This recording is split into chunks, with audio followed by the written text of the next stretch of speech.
kita baca bersama kisah kebangkitan Yesus Kristus dalam Lukas pasalnya yang ke-24 ayat yang pertama sampai yang ke-12. Saya bacakan ayatnya yang ganjil, sedang jemaat silakan bacakan setiap ayatnya yang benar. Saya mulai dengan judul perikop di sini kebangkitan Yesus. Ayatnya yang pertama. Tetapi pagi-pagi benar pada hari pertama minggu itu, mereka pergi ke kubur membawa rempah-rempah yang telah disediakan mereka.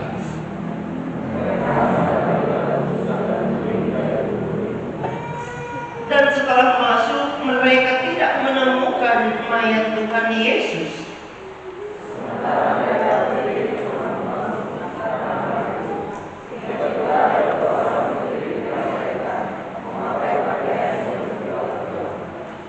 Mereka sangat ketakutan dan menundukkan kepala. Tetapi kedua orang itu berkata kepada mereka, "Mengapa engkau mencari Dia yang hidup di antara orang mati?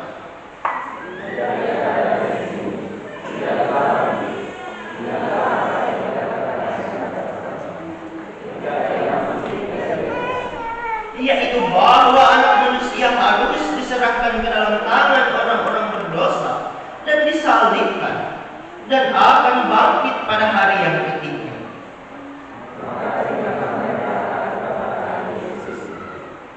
Dan setelah mereka kembali dari kubur, mereka menceritakan semuanya itu kepada ke-11 murid dan kepada semua saudara yang lain.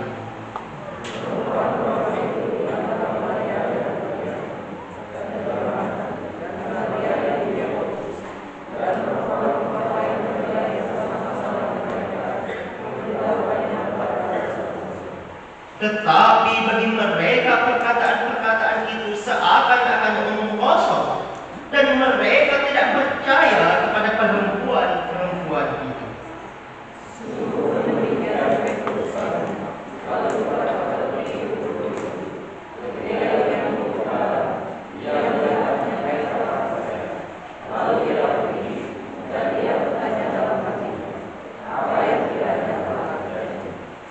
Amin untuk pembacaan firman Tuhan. Sidang jemaat yang dikasihi dalam Kristus Yesus Tuhan kita, hari ini kita diajak untuk bersama-sama kembali memperingati Paskah, hari kebangkitan Tuhan Yesus Kristus. Nah, sidang jemaat yang dikasihi dalam Tuhan, dalam sepanjang kisah Yesus, dimulai dari kelahiran, pelayanannya, Ia disalibkan, mati, bangkit, sampai naik ke surga. Dari sekian banyak perjalanan dalam kisah hidup Yesus, ada dua yang menjadi fokus utama iman Kristen itu sendiri. Ada dua Bapak yang menjadi inti, pusat daripada iman percaya. Apa? Kelahiran, pengajaran, salibkan, atau naik ke surga, yang mana? Nah, sidang jemaat, inti dari iman Kristen, pusat dari iman Kristen itu sendiri, dua hal tadi. Itu adalah Jumat Agung dan juga Paskah yang kita rayakan pada hari ini. Nah, mengapa? Pertanyaannya, mengapa dari sekian banyak hal tentang Yesus dari kelahiran sampai kenaikan ke surga, mengapa jatuh pada Jumat Agung dan Paskah yang menjadi pusat iman kita, yang menjadi inti daripada iman percaya? Nah, sidang jemaat, saya mengajak kita bersama mengingat dan Kalau ada yang punya kalender dalam bentuk cetakan maupun handphone, silakan lihat. Jumat Agung dan Paskah di sana tertulis dalam kata apa? Silakan cek. Apakah ada yang masih tertulis kenaikan atau kematian Isa Al-Masih? Ataukah sudah diganti menjadi kenaikan atau kematian Yesus Kristus? Kalau kita punya di rumah kalender beberapa tahun yang lalu, sebelum LAI meminta negara mengganti dalam kalender secara umum, kita seringkali mengatakan wafat Isa Al-Masih, kenaikan Isa Al-Masih. Nah, sidang jemaat perlu untuk kita ketahui bersama. Terlihat sederhana mungkin hal-hal ini, tapi nyatanya Bapak Ibu, antara Isa Al-Masih dan Yesus adalah dua hal yang berbeda. Maka dalam tahun-tahun yang baru ini telah diganti semua. Wafat Isa Al-Masih, kenaikan Isa Al-Masih dalam kalender yang diterbitkan negara, semuanya diminta untuk mengganti menjadi wafat dan naiknya Yesus Kristus. Artinya apa Bapak Ibu? Ini ingin menunjukkan pada kita, Isa Al-Masih dan Yesus Kristus itu dua pribadi yang berbeda. Tapi banyak orang waktu itu sering kali menyamakan. Kenapa? Karena dikatakan keduanya ini mirip sekali kisahnya.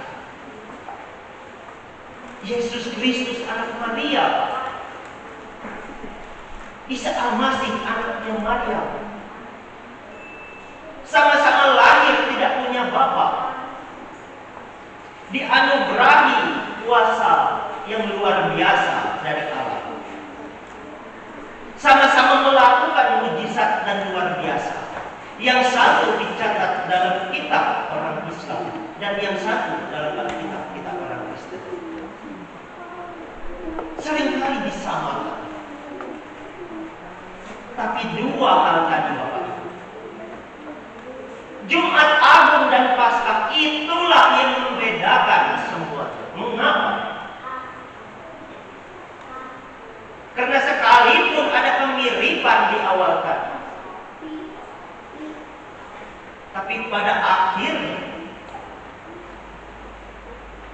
Isa Al-Masih diceritakan langsung diangkat. Tidak ada penyalipan, kematian dan kebangkitan. Dalam kepercayaan orang-orang Islam, mereka percaya Isa Al-Masih langsung diangkat, tidak mati, hanya sebagai seorang nabi yang menyampaikan kebenaran. Tapi dalam kehidupan kita orang Kristen Bapak Ibu, Yesus Kristus mati untuk dosa kita. Yesus Kristus mati untuk menanggung setiap dosa-dosa kita. Dan kemudian Ia mengalahkan kuasa maut itu sendiri dengan bangkit menunjukkan kemenangannya atas kuasa kegelapan. Inilah bedanya Bapak Ibu.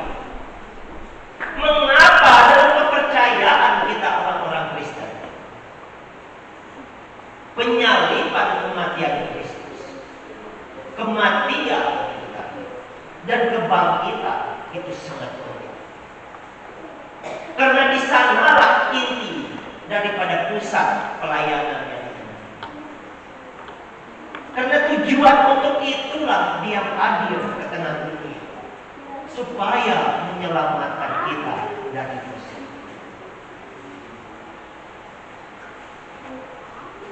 Jadi Bapak Ibu, dari sini kita harus menjadi jemaat yang paham betul tentang apa yang kita percayai dan iman. Jadi jangan hanya sekedar ikut, tapi kita mari belajar lebih jauh, mengerti, lebih bijaksana dalam memahami segala sesuatu. Kebangkitan Kristus Paskah yang kita rayakan, ini adalah pusat kepercayaan kita. Tanpa kematian, tanpa kebangkitan ini, mungkin Yesus hanya akan sama dengan Isa Al-Masih saja. Hanya datang menyampaikan kebenaran lalu terangkat. Tidak meninggalkan kesan yang begitu luar biasa bagi kehidupan iman kita. Tapi dengan adanya kematian dan kebangkitan Kristus, itulah yang memberikan kita kekuatan, pengharapan yang baik, bahwa kita semua telah ditebus. Dan dalam kebangkitan Kristus kita memiliki kemenangan, pengharapan akan kehidupan yang kekal. Maka mari sidang jemaat, saya ajak kita bersama dalam menyambut kebangkitan ini. Kita melihat tentang kebenaran firman Tuhan dalam Lukas. Kita bersama-sama melihat Bapak Ibu dalam pembacaan kita tadi. Murid-murid Yesus, khususnya kaum perempuan, Maria Magdalena, Maria ibu Yakobus, dan di sana juga ada Yohanes. Mereka diceritakan pagi-pagi benar. Kalau kita katakan sekarang subuh, belum sampai pagi. Subuh di hari yang ketiga setelah kematian Yesus. Tidak menunggu pagi lagi. Mereka sudah pergi menjenguk makam Yesus, menjenguk kubur Yesus untuk memberikan rempah-rempah. Supaya apa? Orang Yahudi tidak dikubur di bawah tanah, Pak, tapi diletakkan dalam goa. Jadi harus dikasih minyak-minyak, harus dikasih pewangian, harus dikasih rempah-rempah supaya tetap harum, tidak bau busuk dan tidak rusak jasad. Jadi mereka memilih untuk menunjukkan kasih mereka, untuk merawat jasad Yesus. Dan dalam Markus diceritakan dalam perjalanan menuju ke makam mereka sempat berdebat karena mereka semua perempuan. Siapa lagi yang menggulingkan tutup kubur yang terbuat dari batu yang besar? Kuatkah kita menggulingkan? Silakan cek dalam Injil Markus. Mereka sempat berdiskusi terkait cara masuk ke dalam makam. Bagaimana? Tapi dalam Lukas kita lihat di ayat yang kedua, mereka mendapati batu sudah terguling dari kubur. Saat sampai, mereka ternyata melihat pintu kubur Yesus sudah terbuka. Batu besar yang menghalangi, yang sebelumnya mereka sempat berdiskusi bagaimana cara menggesernya untuk terbuka, ternyata sudah terbuka. Nah, apa makna ini bagi kehidupan kita? Sidang jemaat yang dikasihi dalam Kristus, kaum perempuan tadi merasa batu tersebut sebagai halangan dan rintangan. Mereka berdiskusi cara menggeser untuk terbuka. Tapi ternyata saat mereka sampai sudah terbuka. Ini menunjukkan satu hal pada kehidupan kita, bahwa tidak ada masalah ataupun halangan yang terlalu besar yang dapat menghentikan kuasa dan rencana. Bagi kita manusia, bagi perempuan saat itu batu tersebut adalah masalah dan halangan. Tapi dengan terbukanya batu ini secara tersendiri ingin menyampaikan bagi kita semua pada saat ini bahwa tidak ada masalah, halangan, rintangan yang teramat sangat besar yang tidak mungkin untuk dilalui. Terbukanya kubur Yesus menunjukkan bahwa Allah berkuasa untuk membuat umatnya dapat melewati setiap setiap halangan dan rintangan. Itu menjadi pengingat bagi kita dalam setiap kehidupan ini, Bapak. Supaya jangan pernah berhenti percaya. Mau sebesar apapun masalah halangan rintangan, Allah tidak pernah bisa dihentikan untuk membantu kita melewati. Kuasa Allah memampukan kita melewati halangan dan rintangan yang teramat besar sekali. Dan yang kedua, kemudian kita lihat setelah tutup batu yang didapati terguling atau terbuka tadi di ayat ketiga dikatakan, dan setelah masuk mereka tidak menemukan mayat Tuhan Yesus. Saat mereka masuk ke dalam makam, kuburnya ternyata telah kosong. Dalam pikiran kita secara manusia, kalau yang kita cari tidak ada di tempat itu, apalagi yang kita cari ini bukanlah satu hal yang hidup, maka yang masuk akal pasti hilang. Hilangnya entah dicuri, diambil oleh siapa.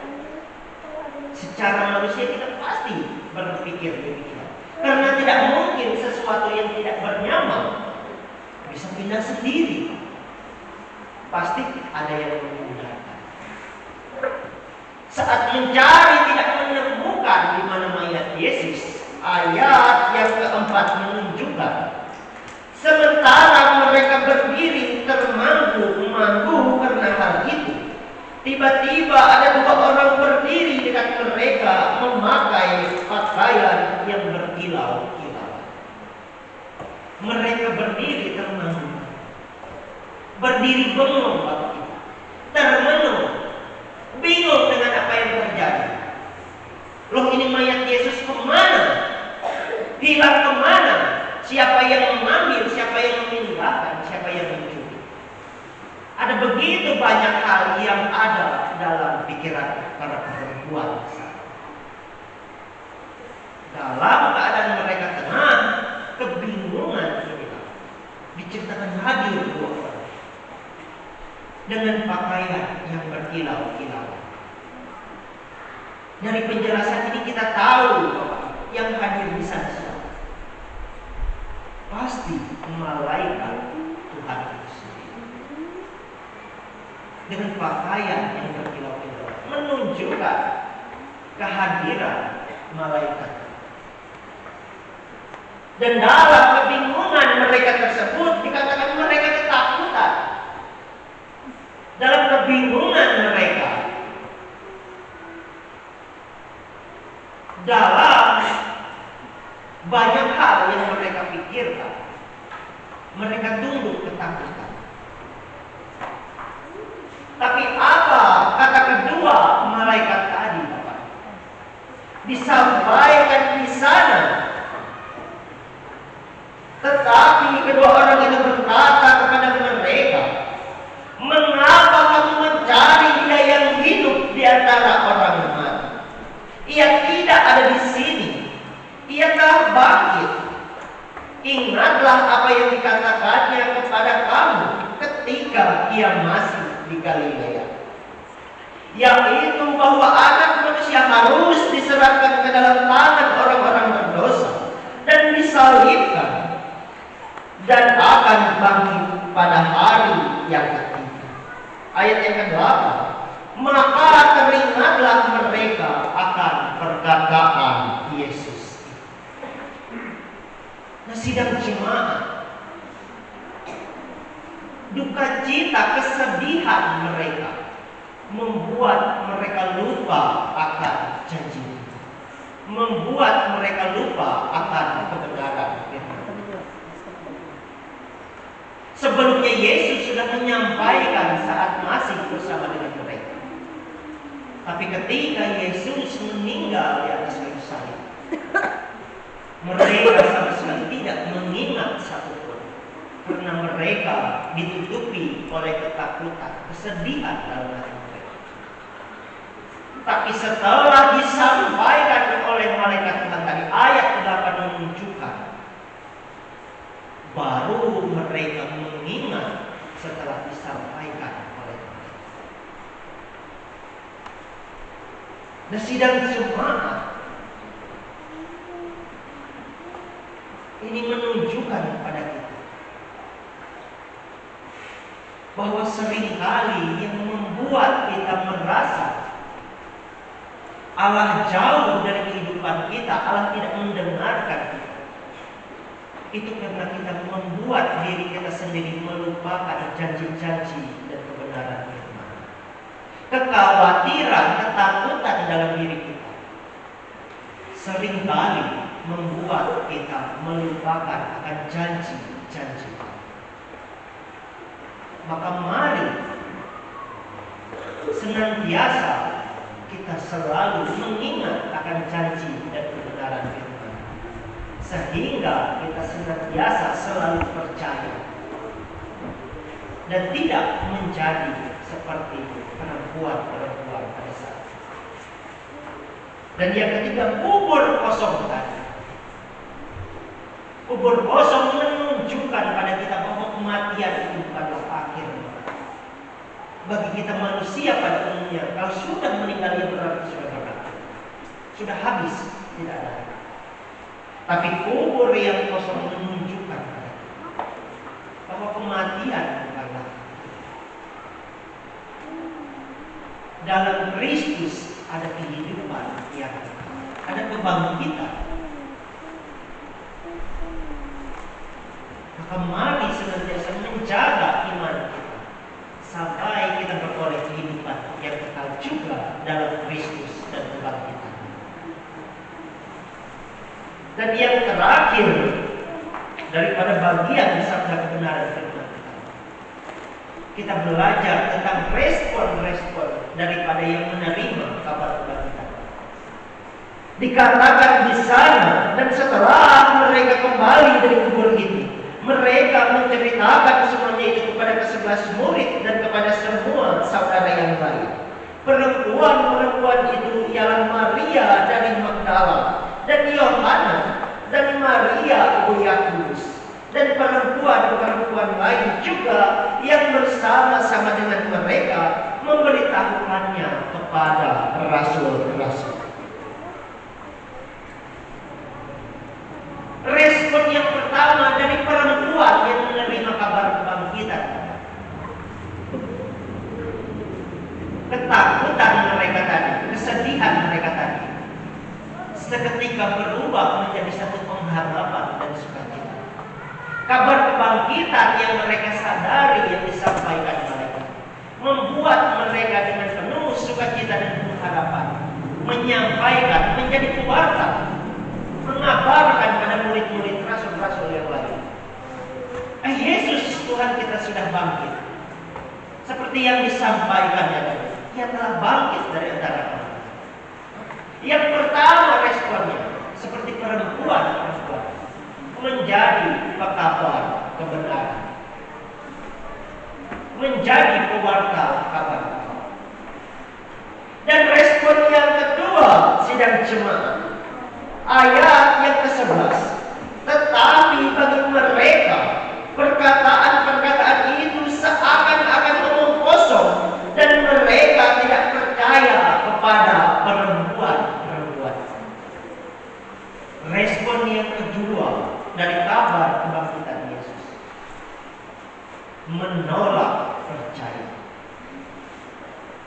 Pada saat itu murid-murid merasa tidak mungkin orang mati bangkit. Pasti dong. Pasti ini sekadar untuk menghibur kami saja, omong kosong. Tidak mungkin.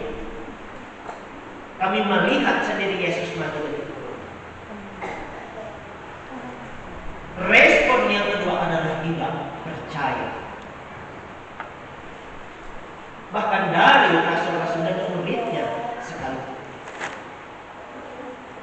Dan respon yang ketiga di ayat yang ke-12, sungguh pun demikian Petrus bangun lalu cepat-cepat pergi ke kubur itu. Ketika ia menjenguk ke dalam, ia melihat hanya kain kafan saja. Lalu ia pergi dan bertanya dalam hatinya, apa yang kiranya telah terjadi. Yang ketiga adalah berproses dalam iman. Mengapa yang ketiga respon berproses dalam iman? Sidang jemaat, kalau kita pernah membaca maupun melihat film tentang Yesus Kristus, kita tahu Petrus inilah yang menyangkal Yesus. Dan kita tahu dia pergi meninggalkan Yesus, pergi lari menjauh ketika Yesus diputuskan untuk dihukum mati. Ketika Yesus diputuskan akan disalibkan, dia pergi meninggalkan Yesus. Dia ketakutan.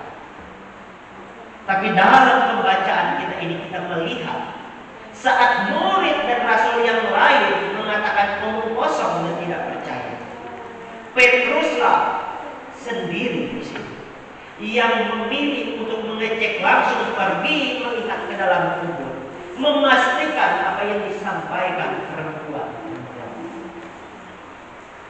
Di sini kita belajar tentang proses iman. Bahkan murid-murid terdekat Yesus pun tidak langsung menjadi orang-orang yang hebat. Mereka juga berproses dalam iman. Petrus yang sebelumnya lari meninggalkan Yesus menjauh, sekarang ia menjadi yang pertama yang maju untuk memastikan. Dan di sini kita melihat inilah awal bagaimana Petrus menjadi yang pertama yang dipercaya untuk mewartakan dan melanjutkan pelayanan Kristus Yesus.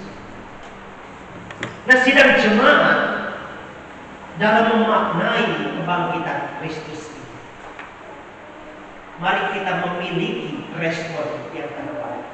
Kita meneladani sikap kaum perempuan tadi yang mewartakan kabar baik kepada orang lain. Dan kita juga mari berproses dalam iman seperti Petrus. Mungkin kita menjadi, oh saya ini tidak sempurna, saya sering kali salah dan berdosa. Tapi mari sidang jemaat, jangan kiranya hal-hal tersebut menghalangi. Petrus juga berproses untuk dapat menjadi pelayan Allah yang besar. Kita juga berproses dalam iman. Mari dalam memaknai kebangkitan Kristus di hari kemenangan atas kuasa maut, kita juga mewartakan kabar baik kepada sekitar dengan perkataan, tingkah laku, dan perbuatan. Tuhan memberkati firman. Amin. Sekarang sebelum kita menaikkan syafaat kita, akan ada puji-pujian yang akan kita. Baik, mari kita bersatu berdoa, kita naikkan syafaat. Ya Bapa, kami mengucap syukur atas bagian sabda kebenaran firman-Mu yang sudah boleh kami dengarkan dan renungkan bersama. Biarlah kiranya melewati kisah kebangkitan-Mu, kami bersama-sama boleh menghayati tentang hari kemenangan-Mu atas kuasa-Mu. Biarlah kiranya kami juga boleh belajar meneladani untuk dapat mencontohi setiap teladan yang diberikan lewat sabda kebenaran. Mampukanlah kami seluruh sidang bagi jemaat di tempat ini boleh menjadi pribadi-pribadi yang menjadi pewarta kabar baik, yang menjadi pewarta akan kisah kebangkitan, mewartakan kemenangan atas kuasa maut kepada orang-orang sekitar, melewati perkataan, perbuatan, tingkah laku berkata. Kiranya kehidupan kami benar-benar dapat menjadi alat untuk menunjukkan kasih berdamai sejahtera di tengah dunia. Pakailah kehidupan kami semua ya Bapa, untuk boleh menjadi pelaku firman-Mu. Serahkan kehidupan kami ke dalam pimpinan kuasa dan bersama dengan Dia Bapa dalam syafaat kami. Secara khusus kami berdoa bagi bangsa dan negara kami terkasih. Biarlah bangsa dan negara kami ini dari ujung Sabang sampai Merauke, semua warga negara yang tinggal di dalam, senantiasa selalu hidup dengan baik, hidup dengan aman, damai, tentram, rukun, satu sama lain. Engkau memberkati semua, dijauhkan daripada perpecahan, permusuhan, pertikaian yang jauhkan kiranya daripada permusuhan antar umat beragama, etnis, suku, ras, dan lain sebagainya. Biarlah kehidupan dalam bangsa selalu aman, damai, dan tentram. Demikian pun kami menyerahkan keberadaan para pemimpin-pemimpin bangsa, Bapak Presiden berserta dengan seluruh jajaran di kabinetnya, para pemimpin-pemimpin di tingkat daerah, di tingkat kota, bahkan di tingkat kampung sekalipun. Kiranya Engkau boleh memakai keberadaan mereka sebagai alat terpanjang kita. Biarlah dalam masa kepemimpinan mereka boleh membawa sukacita, boleh membawa kedamaian, kesejahteraan untuk kehidupan bangsa dan negara. Engkau memberkati mereka dalam hikmat dan kebijaksanaan. Mereka boleh memimpin untuk kebaikan bangsa dan negara. Kami serahkan kepada dalam. Kami juga tidak lupa berdoa bagi para pendeta, para penginjil atau evangelis, para penetua, diakon, vikaris, guru sekolah minggu, dan lain sebagainya yang terlibat dalam pelayanan untuk kepuji kemuliaan. Berkatilah kehidupan mereka selalu, buatlah berhasil setiap tugas dan menjawab pelayanan yang mereka. Engkau memberkati setiap hal yang mereka lakukan, boleh berhasil yang baik. Pelayanan mereka kiranya hanya untuk kepuji dan kemuliaan, bukan untuk keuntungan mereka sendiri. Berkatilah mereka senantiasa, pelayanan kemuliaan namamu semakin dikenal luas di tengah dunia ini, melewati seluruh orang yang menyerahkan dirinya untuk Engkau pakai. Demikian pun kami juga berdoa bagi para janda duda, anak yatim piatu, fakir-fakir miskin dan orang terlantar di luar sana. Ya Bapa, tunjukkan akan sesetiamu, peliharalah selalu kehidupan mereka, datangkan kesehatan dan kekuatan pada mereka. Demikian pun Engkau menguatkan dan meneguhkan mereka. Meskipun dalam kehidupan mereka ada kekurangan dan dia pada orang terkasih, kiranya Engkau boleh hadir memberikan mereka kekuatan, meneguhkan mereka selalu. Engkau memberkati kehidupan mereka seperti biasa. Demikian pun ya Bapa, Engkau juga melawat mereka, menjauhkan mereka dari petaka bahaya dan sebagainya. Ya Bapa, kami juga tidak lupa berdoa secara khusus bagi seluruh sidang jemaat yang ada dengan Bapa. Bapa kami yang ada di surga, dikuduskanlah. Datanglah kerajaan, jadilah kehendak-Mu di bumi seperti di surga. Berikan pada hari ini makan kami secukupnya, dan ampunilah kami kesalahan kami, seperti kami juga mengampuni para bersalah kepada kami. Dan janganlah